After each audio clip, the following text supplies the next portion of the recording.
All right. Well, I think I'll just have to post this in two parts because what I was leading up to was that the next book that comes out is going to be the reissue of "Wake Up, We're Almost There" by Chandler Broussard, which will have his own thoughts on the book in an afterword. So that'll be a nice thing, but even sweeter because we have hearts here. Our we have a refrigerator and we have jars with hearts in them, and I don't know what the liquid is. They told me just don't change it. So anyway, we have hearts here, and Iris Broussard, Chandler's daughter, who wrote such a spectacular afterword to the Double Dealers, has written a book of poetry and I believe some short pieces. I haven't seen it, which is yet another great part about being what I am, just a lazy chief editor. But what we were going to do, it may take 2 months to catch up because we also have to get Abandoned Circuity back into circulation, and we have to pay royalties. So I don't know how long this is all going to take. So bye. If you want to sponsor a book, I can talk about that now because now it's been done, I think, 2.5 times. And it's really, it's such a great feeling. I have a hard time taking money for this kind of thing. I don't ever want to have to do a public funding thing. I don't know that they're wrong or anything, but I just think that we have a good model for producing books and it's working.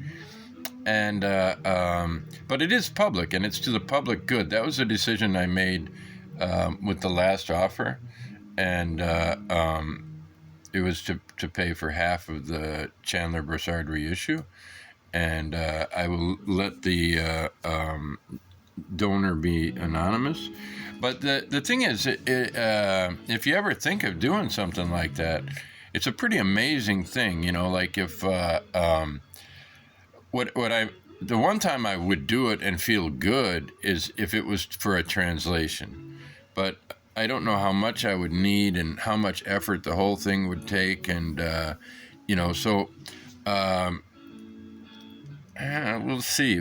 We're printing 2 more books by the Colombians, one each, after the hiatus. But the first thing we're printing after the hiatus is called Memoirs of a Midget, and I'm going to show you what we're doing. It's a community project.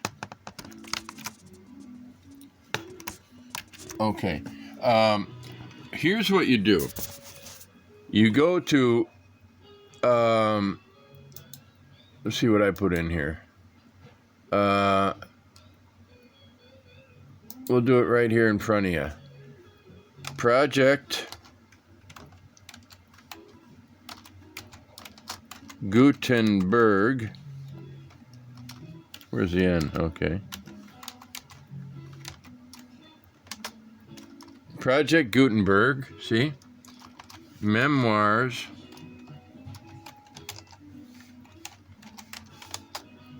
of a Midget.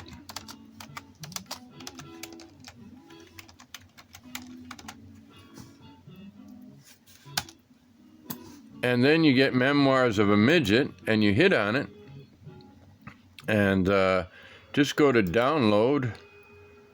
And okay, it'll open the file now.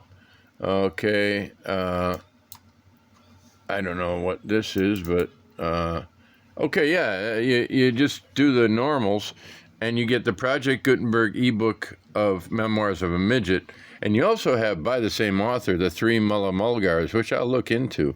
But we're planning on this one, Memoirs of a Midget. And this is going to be a community project to illustrate the book. This is an invitation to everybody who would like to illustrate one illustration or 2 illustrations in the book.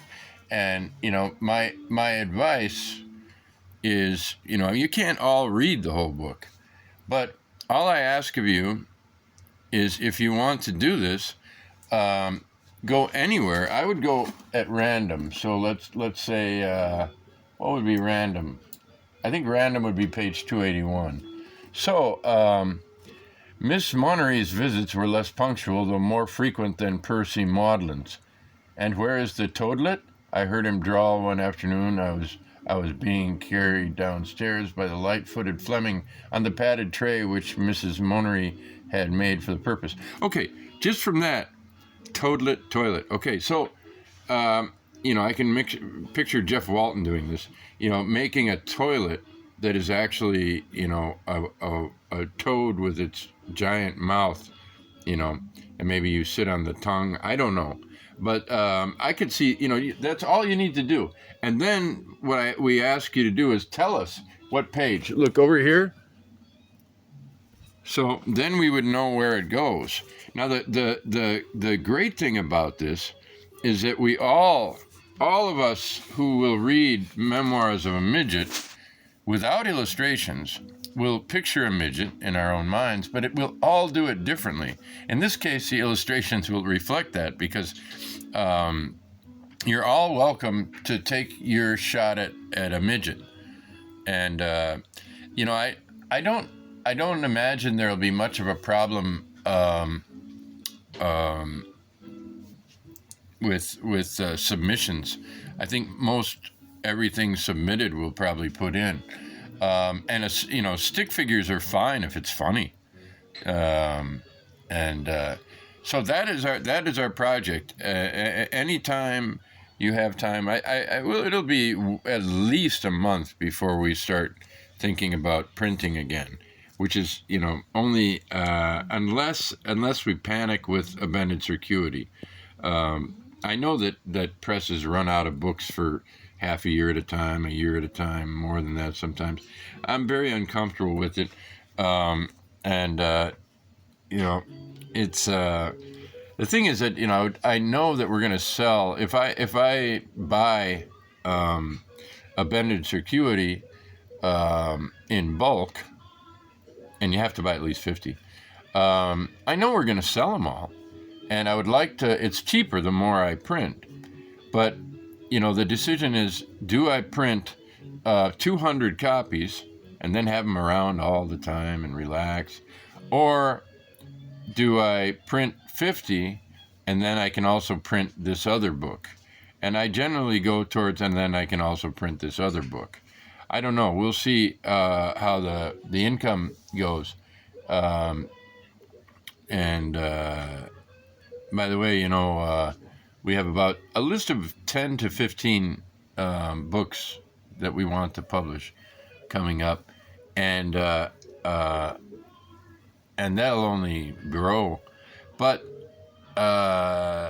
Memoirs of a Midget, I think Ben Lieberman, who, rumor has it, wrote this, Filthy Synecdoche, one of those books that will never likely achieve its proper space in the bookometrical sphere. It's an obscure topic, and it's a great book, but the guy's name isn't even on the cover. So who really wrote it? There's the thing. If you read it, buy it, read it, and find out who really wrote it, we'll give you half your money back. Memoirs of a Midget. I hope enough people see this. I might indulge myself and do direct things, direct posts, And I'm sorry if I bother you when I do that, but you bother me. I'm not going to name names. Wait, why do I do that at the end? Okay, thank you if you listened. Thank you if you scorned. Thank you for being on Earth with me, because it'd be fucking lonely if it was just me and my dog and a pack of wolves and that guy from Isle of Man.